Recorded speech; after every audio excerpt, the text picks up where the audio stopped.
makes sometimes the things complicated to develop the projects, and this is something that we have to face.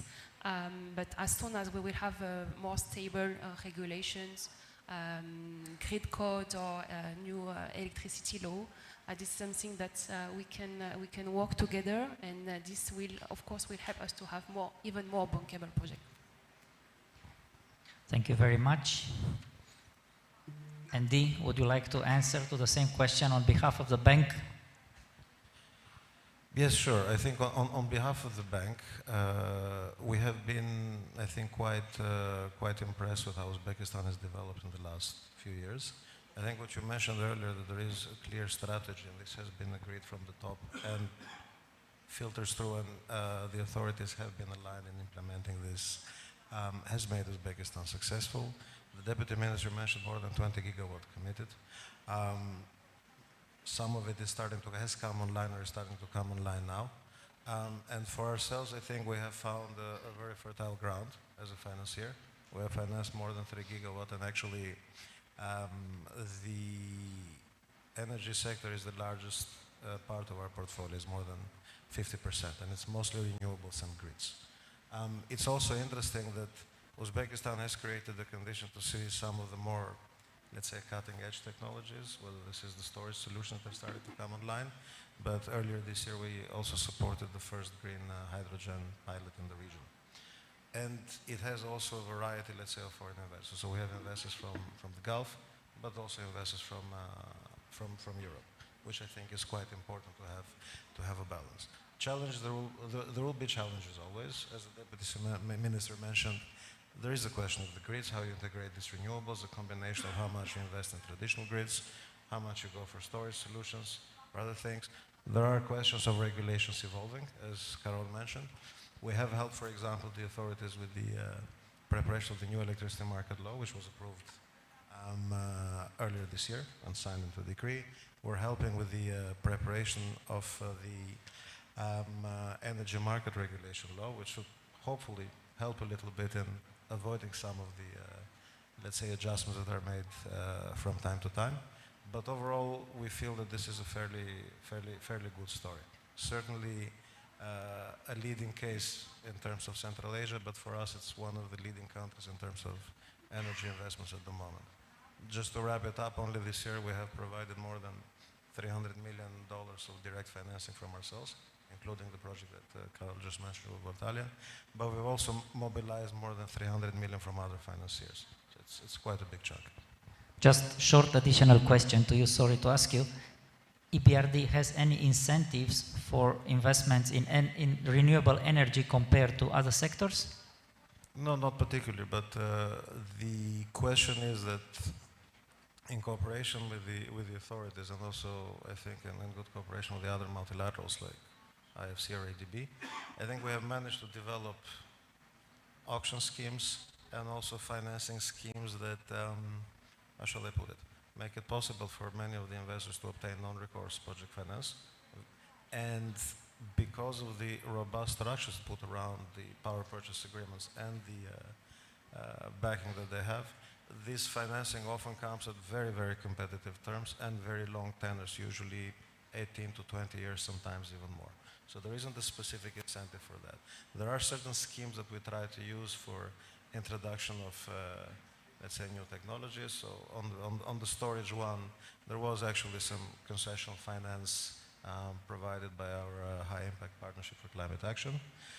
On the project we just closed with Voltalia, there is a portion of the debt that is guaranteed by the EU Fund for Sustainable Development Plus, which is the first time this is deployed in this region.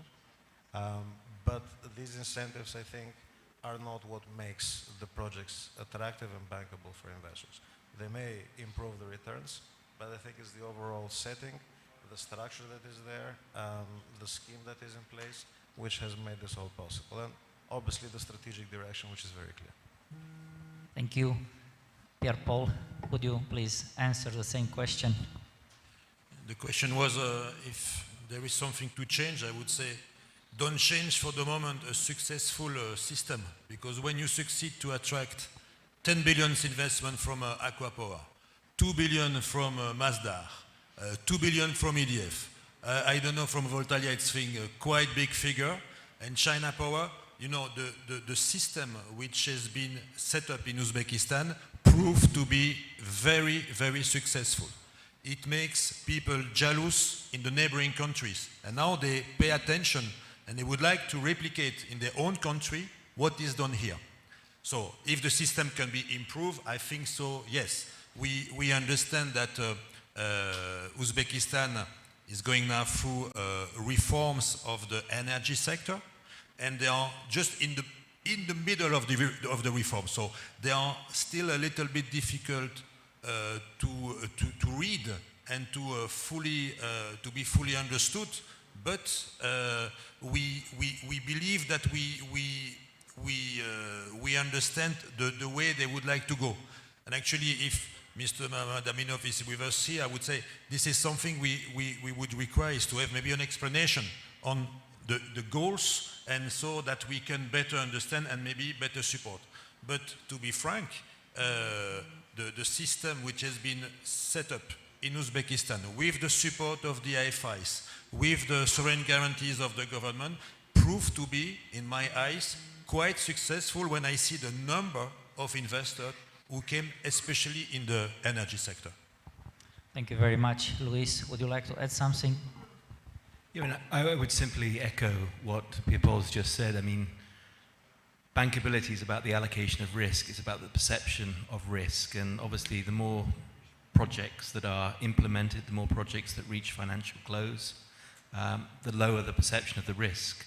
So the risks that the government assumes, the risks that the sponsors assume, and the risks that the lenders assume is baked into precedent, and those documents get used time and again. But I think that the Deputy Minister hit on something very important, which is the challenges that go beyond adding generation capacity. And I think this is a challenge that the whole world faces. It's how to finance the global energy transition, because clearly you need massive investments in infrastructure, in battery storage, you need regional trade, and you need a combination of private capital, public capital. You need the involvement of the development banks to de-risk these projects that are very different in nature to the generation projects. So I think so far that the progress has been great, but Uzbekistan has similar challenges to other countries in terms of how it's going to finance decarbonization more deeply. Yeah, thank you very much. So I find this event organized by Eurouz really fantastic for the fact that we can bring in the same room representatives of foreign and local investors together with the representatives of the government to create a link and discuss open, so to say, our questions. And then I would like to ask Mr. Mamadimov also to answer to the same question. Now you could listen to what our colleagues said, what their expectations from the government. So now you can add on if you have anything more to say to your strategy. Yeah, the question is really important nowadays, especially in the countries like Uzbekistan, is committing a lot of projects, and then which are bankable right now, because the company is coming and signing PPA, signing investment agreement, and boom, it's going on. It's a bankable project.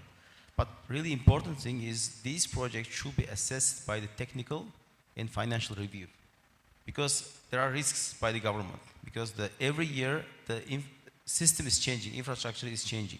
And also, as I mentioned here, this kind of project, especially renewable energy projects, you have to be careful, because the intermittency is really important to take into account. And then the national grid is ready for hosting such big quantity of renewable energy. This is main question. It's been challenging for most of the countries, like we saw in Pakistan, we saw in Egypt, in Turkey, everywhere we saw these challenges already.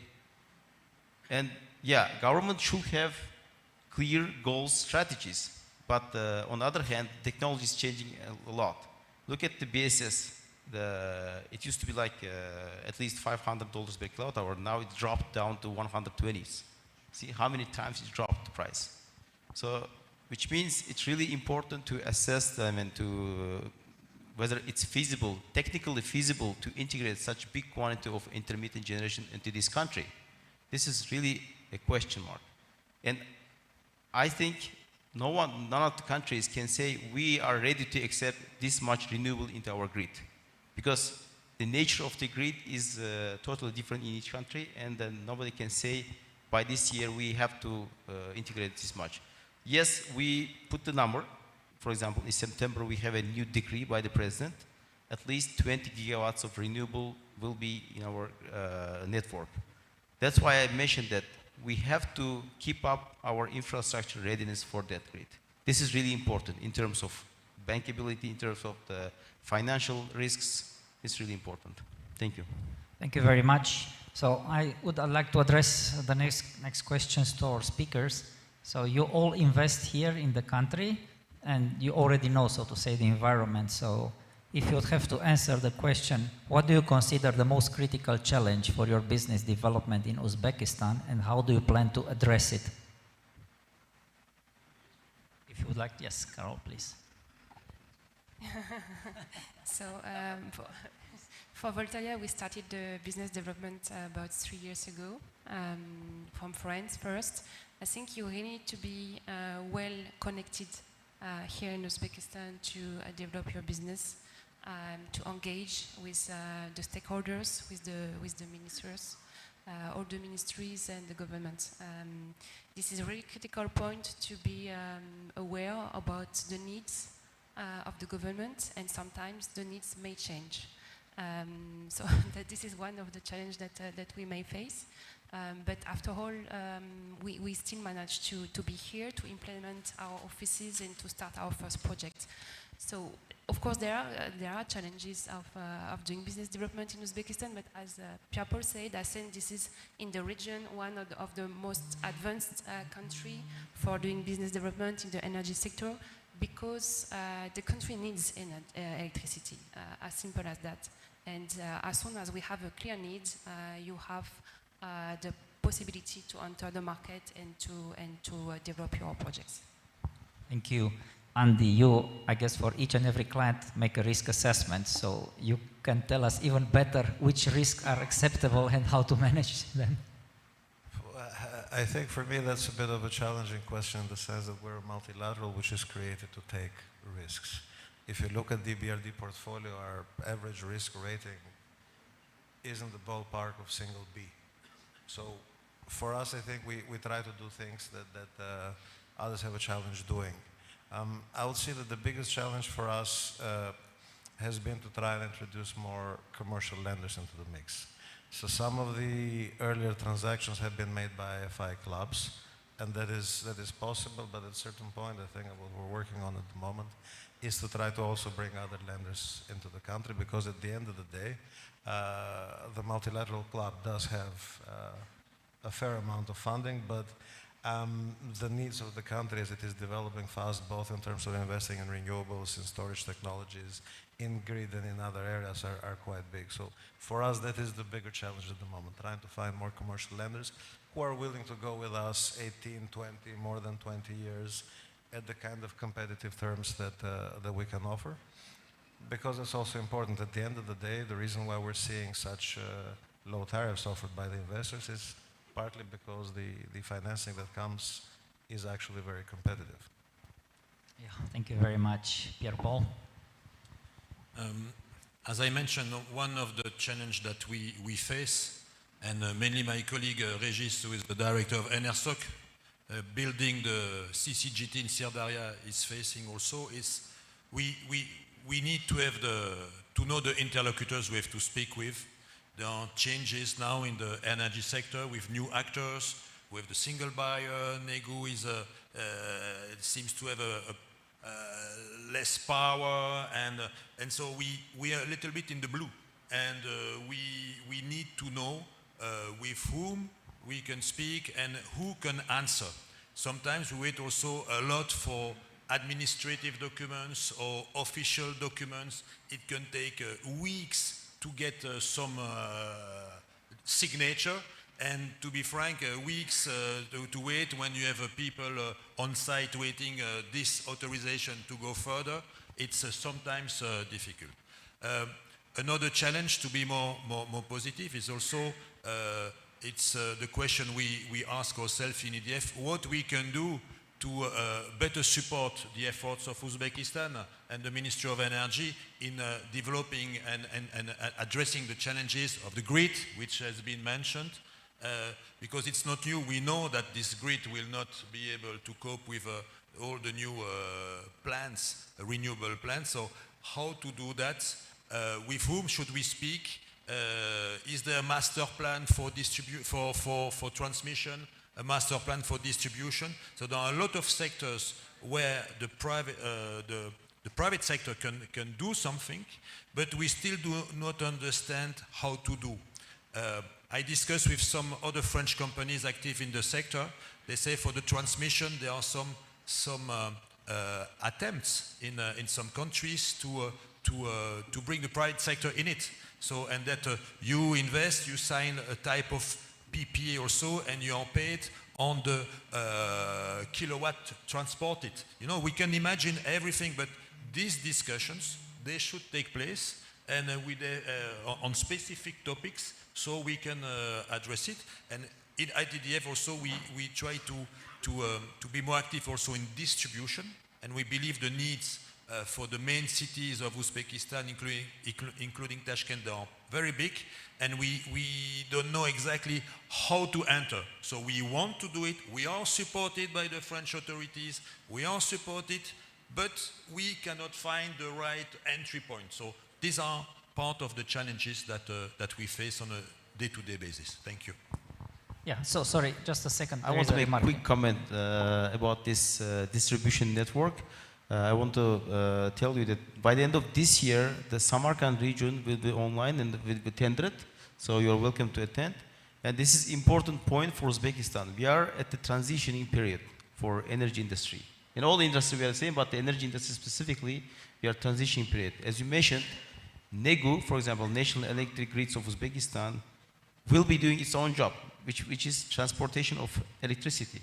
Until now, there will be purchasing side. Now we are taking out the purchasing side, open the power trade entity specifically for that, and moving out all the to that company. So during the transition period, these things happen. We understand that. You mentioned very good point, distribution network. We have 14 regions, and we are going to give for concession period for all the regions. So we are welcome all the participants, all the experienced companies to come and join to talk with us how to engage this business in Uzbekistan. And it's very profitable and very good business. Thank you. Yeah, so Luis, as a representative of Dantons, I know that if I ask about challenges and risks, probably the list will be so long that we will be sitting here till evening. So would be great, you know, if you can just give us in 2 minutes, you know, your, so to say, perspective.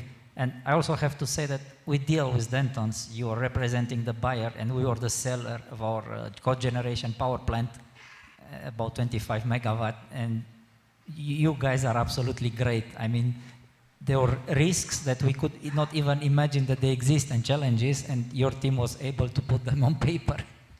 That's very good to hear.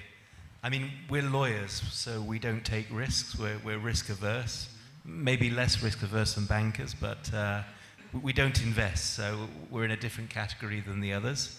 I mean, we're typically asked to look at legal and regulatory risk, and I guess other speakers have hit on that the environment does change because as in all economies now, the energy sector is changing, the energy systems are changing.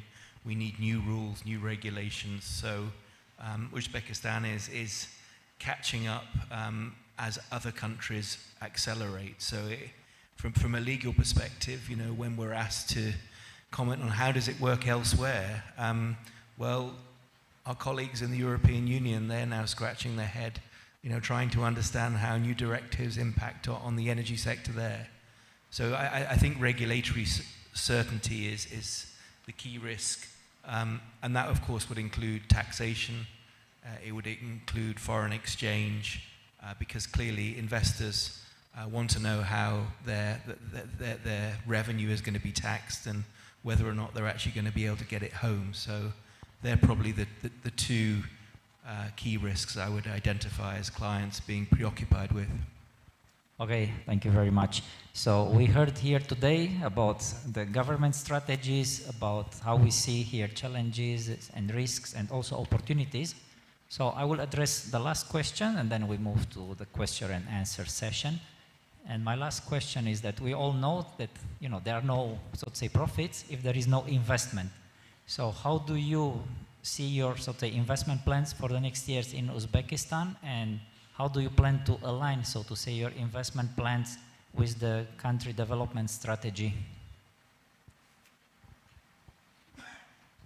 Thank you for the question. So at Voltalia, as I said, we have about 1 gigawatt of portfolio today. And I think one of the main components of the portfolio will be the storage part.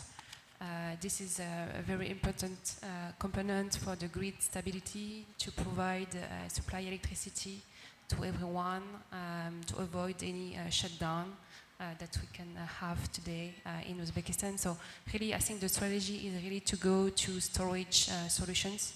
And besides that, this storage solution is here to support the fluctuation of the renewable production. But yeah, this is really the storage solutions is for me the future of Uzbekistan. Thank you. So Andy, I hear here about storage, but storage has to be produced somewhere. Yes, unfortunately not here yet. I think China is very competitive in this for the time being, but maybe hopefully one day in Uzbekistan too. I think from our perspective, as I mentioned, our energy portfolio is more than half of our overall portfolio in Uzbekistan. So from that perspective, I think we have been quite happy. And when you talk about our strategy and how does it align with the priorities of the country, we have a new country strategy which was approved by our board in January for a 5-year period. And that usually gets consulted very widely with the authorities, but when it comes to the energy sector, I think we're very much aligned. We are focusing basically on green energy. We focus on regional connectivity, both internal but also with the surrounding countries, which is a topic we discuss with authorities often. We even have collaborated with the Ministry of Energy on a long-term plan for the decarbonization of the sector, low carbon pathway, which we have, how the country can reach in the electricity sector net zero by 2050. So I think in that respect for us it's a bit easier. We're very well aligned in the priorities. Thank you. Pierre-Paul, what is your opinion on this?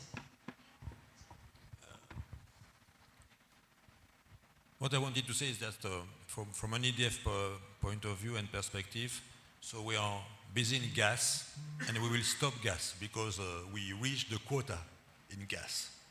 We try water, hydro projects, and it didn't work in Uzbekistan. So we say, okay, we'll go to some other sectors. So distribution we just discussed.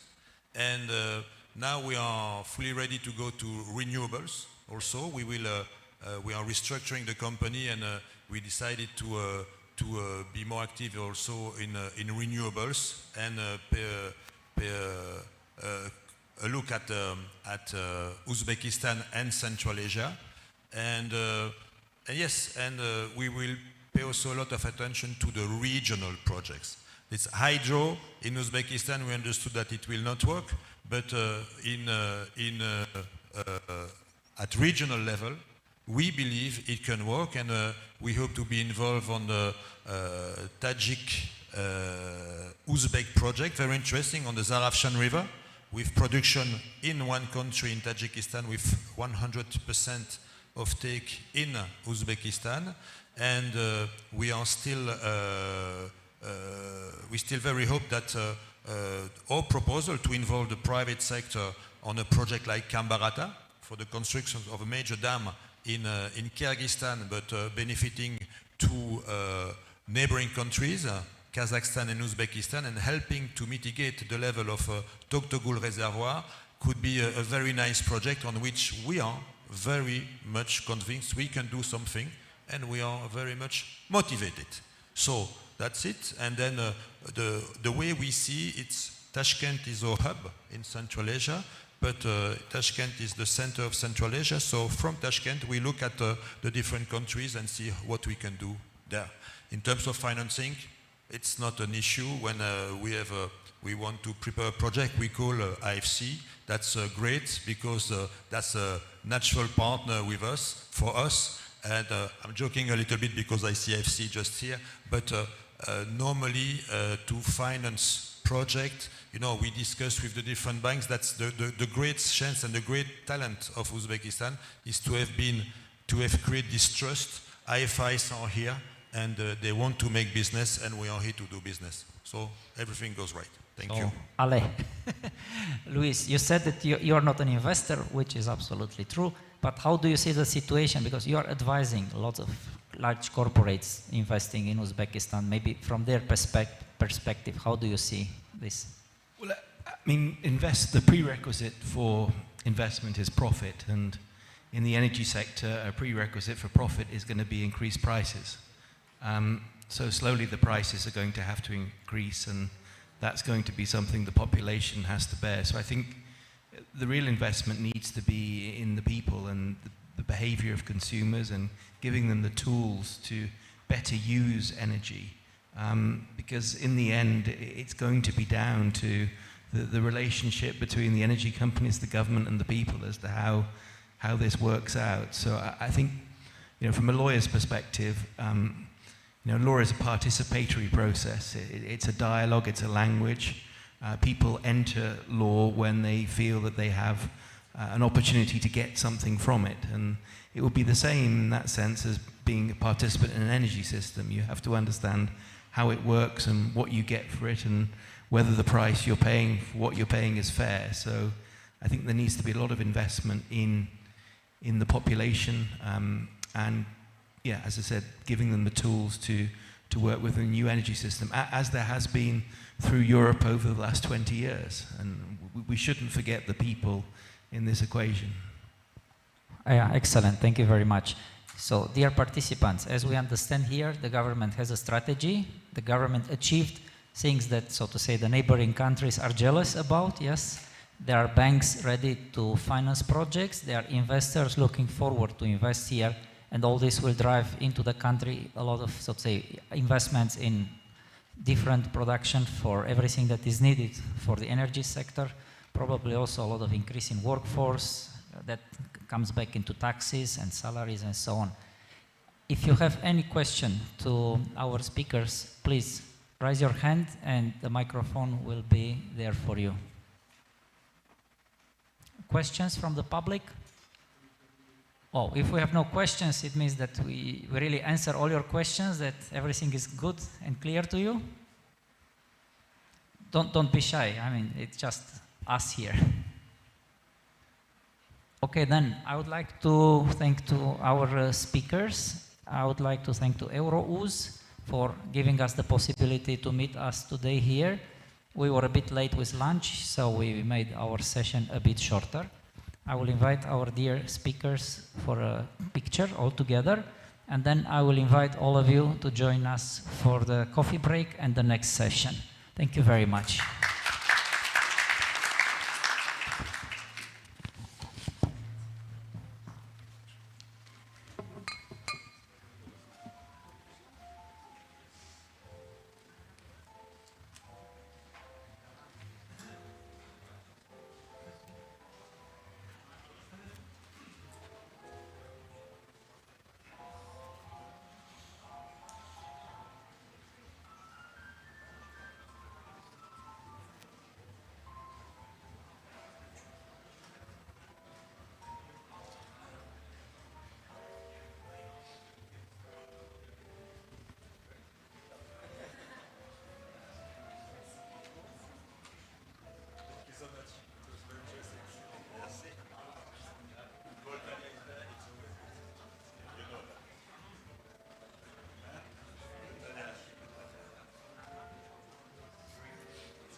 Ladies and gentlemen, we will like to make an announcement on the next sessions. Coffee break is over, and the digital infrastructure development panel will take place here in this room. And the OECD sponsored session will take place on the second floor. Thank you.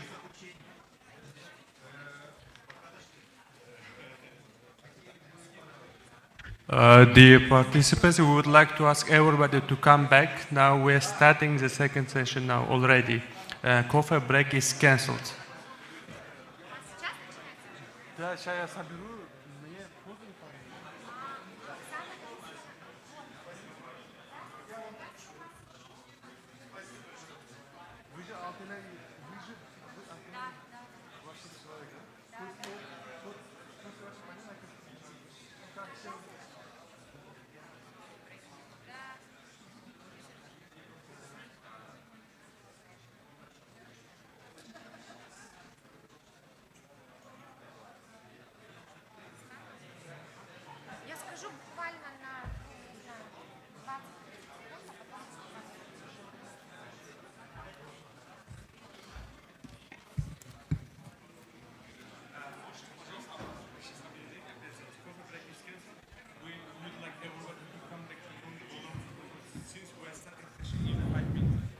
Dear ladies and gentlemen, coffee break is unfortunately cancelled now. Can you please come back to the room?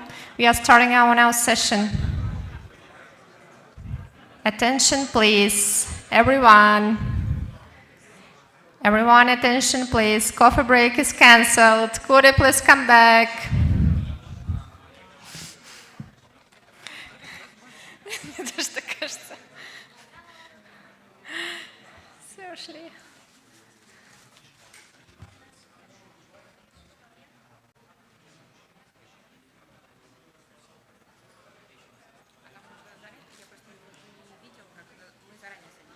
Нет, я вас позову, каждого, да. А вам не сложно меня сфотографировать? Ну, раз уж стою здесь. Ой.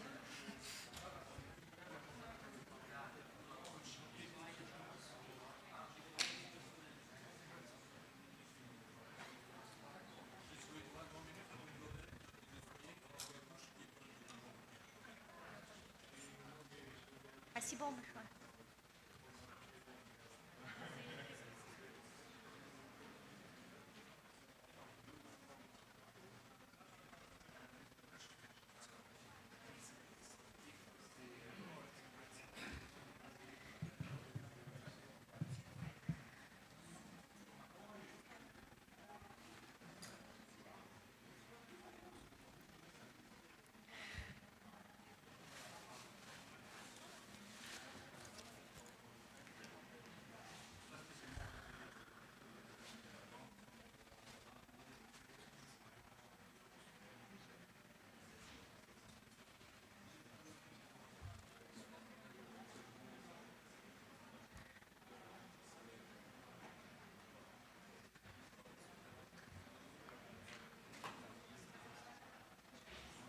Не видно, да? Ой.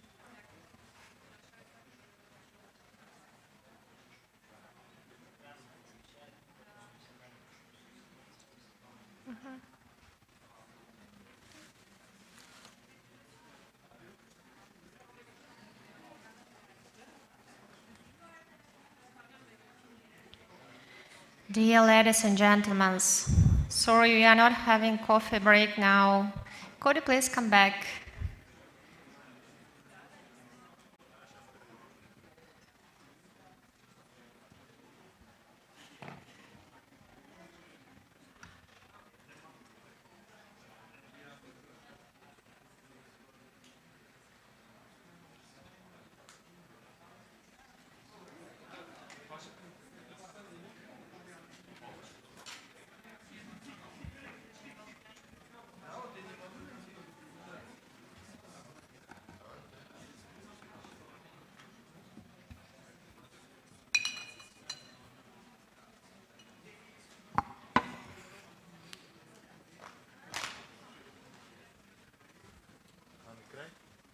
где-то вот. быстрый сетап сделаем сейчас. Осталось, что кофе-брейк убрали, мы не успели это сделать. А нас же 6, да? Да, но следующее 9.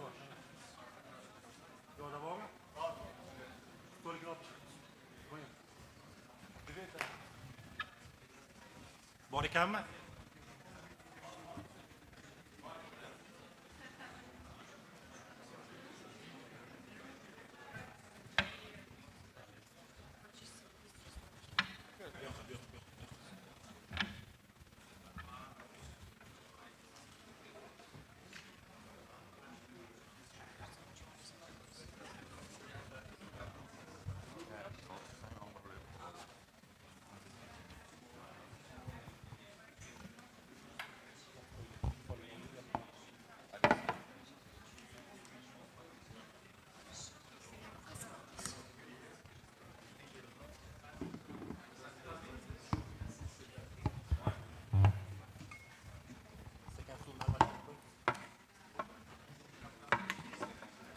Наш тут.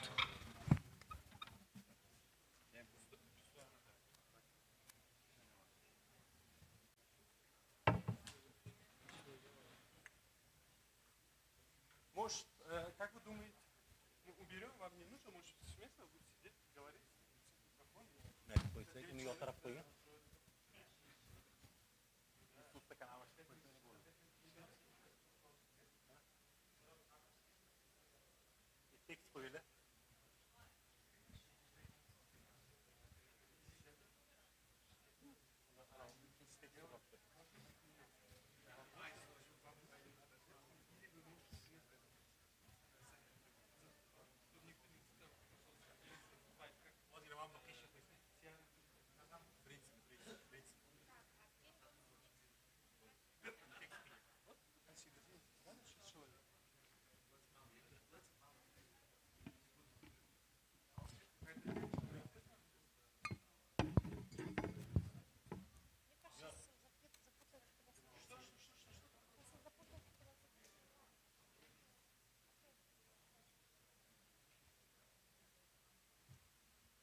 Стаканы можно, да? Да, да, сейчас.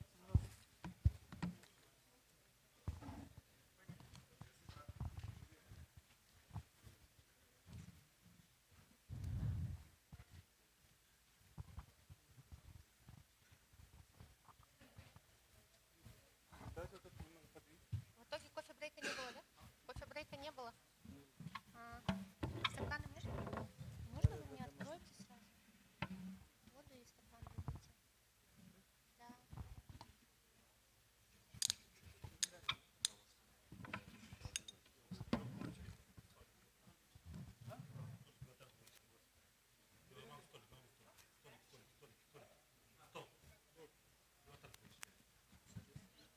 Tushundim. Bo'ldi.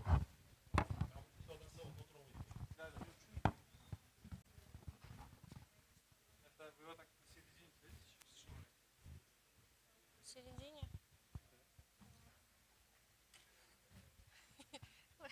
Ладно, где я сейчас их найду? Ванчара, ты можешь написать, чтобы все сели посередине? Потому что здесь этих больше. Да, на почту.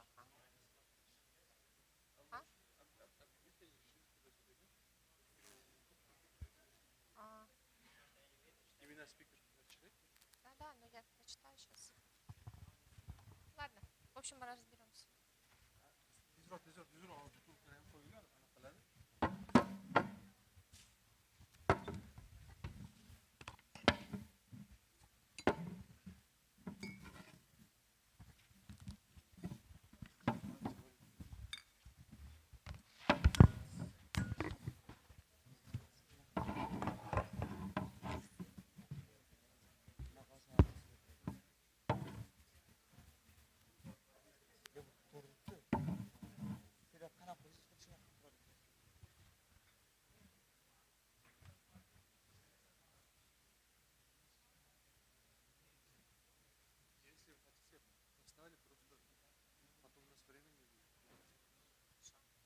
Если не выпускаешь, я поставлю, это без проблем.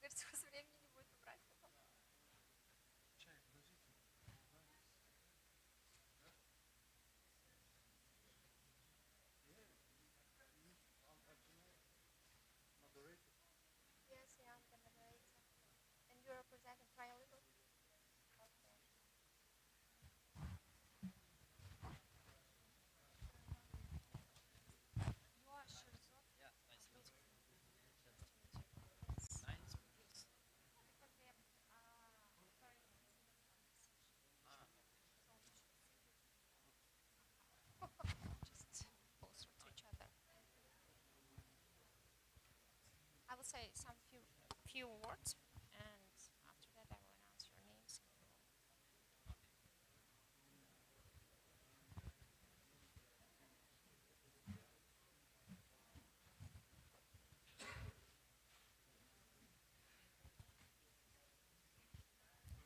Ladies and gentlemen, we are not having coffee break now. Maybe we will start our session. How do you think?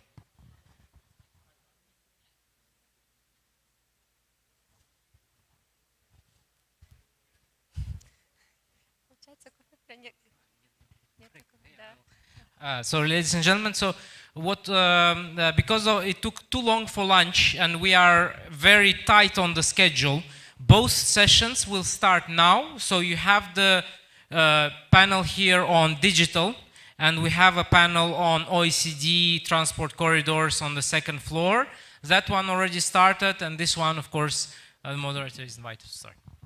So, sorry for not having coffee break, but it will be after this session, as Özbek has promised us. Greetings to everyone. Thank you for joining to this important session on digital infrastructure development in Uzbekistan. My name is Altanay Stebesova, and I'm honored to serve as your moderator today. I'm the managing partner at Forvis Mazars Central Asia, and I'm excited to facilitate our discussions today. Today we are privileged to have a distinguished panel with us. Mr. Olimjon Karimov, First Deputy Minister of Digital Technologies. Are you here, Mr. Olimjon Karimov? I suppose he's somewhere over there. Can somebody help me to find Mr. Olimjon Karimov? Okay. While we are searching for Mr. Olimjon Karimov, our next speaker is Mr. Peter Sustups, Director for Asia, Central Asia, Pacific and Middle East, Directorate General for International Partnerships, European Commission. Ms. Oksana Borisova, partner at KPMG, Technology Consulting Group, Caucasus and Central Asia. Mr. Aset Kasimbalinov, Strategy and Advisory Technology Director, Head of Telecommunications and Media at PwC Eurasia. And finally, we have Mr. Sherzod Abdul Kasimov, Managing Director, Paralegal, Uzbekistan, and arbitrator under several international institutions, and what is more interesting, crypto investigator.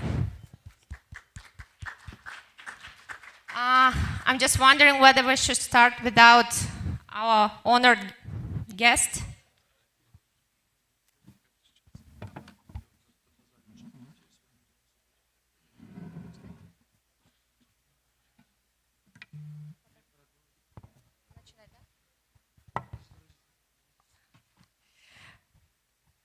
Two minutes, please. We are investigating whether to start or to wait our honored and distinguished panelist, Mr. Olimjon Umarov.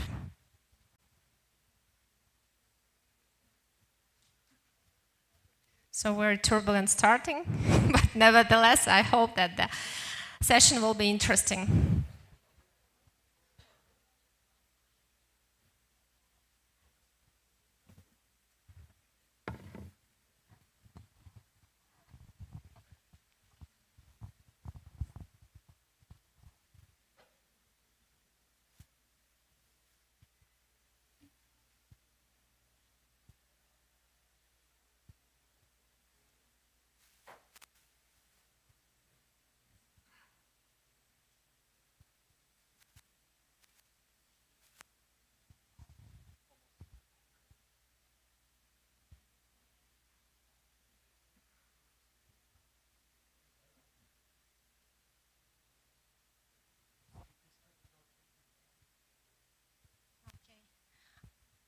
I just was informed that we can start now, that Mr. Olmjan Karima will join us later.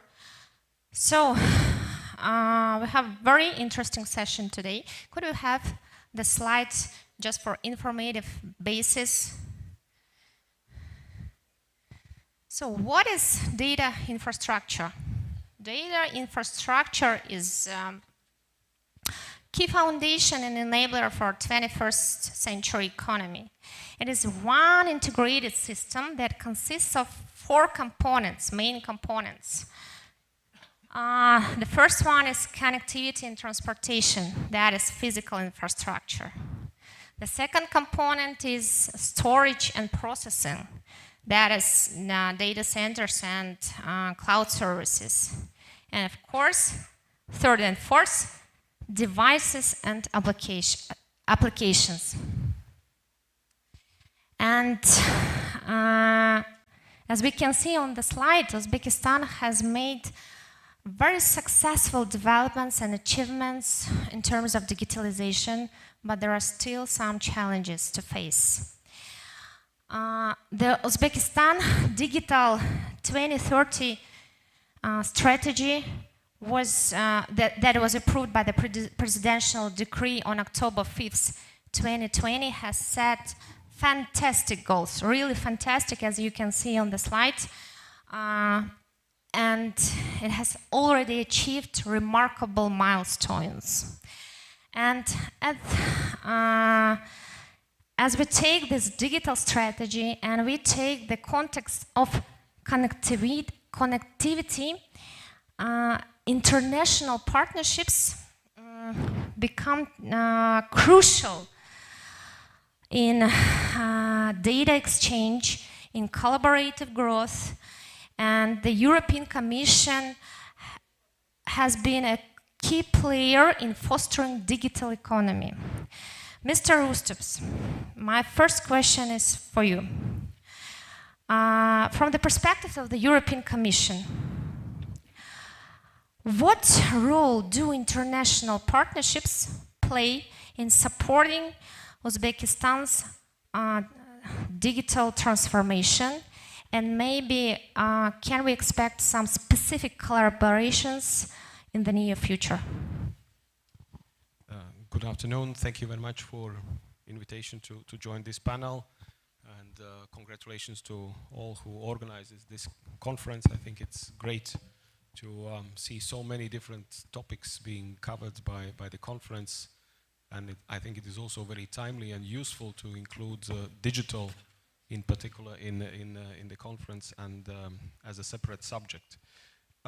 As you outlined already at the infographics behind the back, digital connectivity as such, I think, is extremely important, if not, let's say, indispensable for any modern state to exist and to move forward.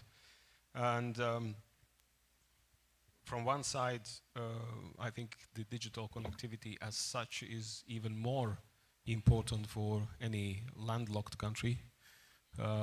Therefore, I think for Uzbekistan, being in that category, making sure that the digital connectivity is up to the speed and widely used is of extreme importance. At the same time, of course, digital connectivity comes also with a significant economic benefits and significant economic growth potential. So I think if we put those things together, it creates, nice meeting you. It puts together a very nice mixture to consider what are the next steps and what needs to be done. Because I think this digital connectivity in the country are basically important at least for 2 or 3 elements. First of all, it is for the government services to be disseminated, being widely available for anyone who would like to have them. Secondly, I think it is also important for the society to have digital connectivity in modern circumstances, because we want to make sure that those services are available for those who want to use them. And thirdly, as I mentioned already, let's say there is a significant economic component, and that is, let's say, the business and private sector interests in digital connectivity. So based on those elements, the EU is already partner for Uzbekistan for digital connectivity, and we could envisage, and I will mention some of the points, that we are going to be more present and we are going to provide more digital connectivity in the country. Let me mention first of all our plans concerning the digital connectivity which is linked with the satellite infrastructure. We do see that actually it is something what we need to keep in mind as element of sovereignty and resilience of any country who has alternative sources of connectivity. And I think, again, for the landlocked countries, as Uzbekistan, that might play an important role. So therefore, we are looking forward to work very closely with the Uzbekistan government to look into the ways of provide satellite links to the country. Specifically looking at the map and knowing how remote areas might be in Uzbekistan, and in order to secure that the government services are available to the remote areas, I think we could jointly also to help significantly reduce in the country digital divide.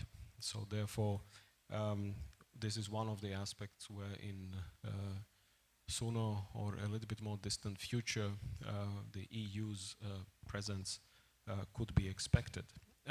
Second point is digital connectivity, which is implemented in Team Europe effort, meaning offering the services, offering the expertise to Uzbekistan,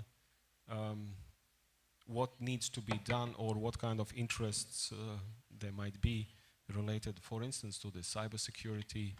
Either it would be for data management or different kind of legislation what might need to be drafted in order to have modern approach to the digital content and the digital governance in the country. This project is going to be implemented by 5 EU member states and the European Commission coming together. It will be under the leadership of France with participation of Finland, Latvia, Lithuania and Estonia. And I have to say that this project is not only dedicated to Uzbekistan, but it is going to be a regional project, so therefore it applies to all 5. However, it will be implemented individually in each country, depending on the interests as requested. The third element I would like to mention that we are in full support of digital strategy of Uzbekistan, and as there is a strong interest to make let's say 20 the most requested, demanded public services in digital sphere, the EU is going to work very closely with the Uzbek government, making sure that this, let's say, government's public service can be digitalized, and we have already, let's say, first inroads in that part. Making sure that, for instance, such issues like national spatial data infrastructure as well as territorial planning could be digitalized for the state purposes. And last but not least, those things I mentioned are, let's say, either just starting